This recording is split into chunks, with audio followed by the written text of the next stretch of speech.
Sige na, Mr. Rato, Pogi. Yeah. Okay, sige, tingnan natin. Likod. Ay, wow! Maganda naman talaga. Okay, sige, parang kinuskus mo ng kinuskus ha. Dito lang tayo nagka-problema. Tapos dito. So ito, pagpatuloy mo na, kasi sayang naman, no? So, sa evaluation, although dinidisregard yan, 1 inch from here or from here, pero wag nating hayaan na walang fill up or walang penetration. So tatapusin from end to end. From end to end. Okay, sige, very good. Cupping. Okay, so nakatapos na siya ng root pass. So ngayon naman ay nag-cup siya, nag-subsequent filling passes hanggang cupping. So ito na ang output niya. Yan, so so ang problema natin, yan ang problema natin. Yan. Problema natin is yung undercut niya masyadong malalim. So kita mo naman, Then yung pagkaka-overlap niya, so umumbok siya masyado dito. Yan, umumbok siya masyado dito. Tapos doon lubog masyado. Kasi ito ang lalim, So ito ulitin lang,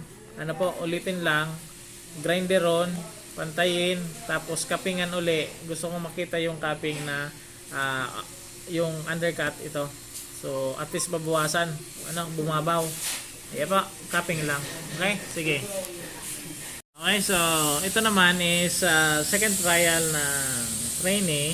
Ito na yung second trial niya compared doon sa first trial niya. So alin ang mas maganda? Ayan. So medyo nag-improve na ng konti dito sa sa pangalawang trial niya. Okay. So, sige. Testing naman tayo. Subsequent filling passes naman tayo. Ayan, first trial ng ating trainee. Sige. Sa harap, tingnan natin. Root pass. Perform root pass. Okay, sige. Clean. Yan, yung mga umbok. Tapos diretso. Yan, Sige. Sige na, Mr. Rato, Pogi. Yeah. Okay, sige. Tingnan natin. Likod. Ay, wow! Maganda naman talaga. Okay, sige. Parang kinuskus mo ng kinuskus ha.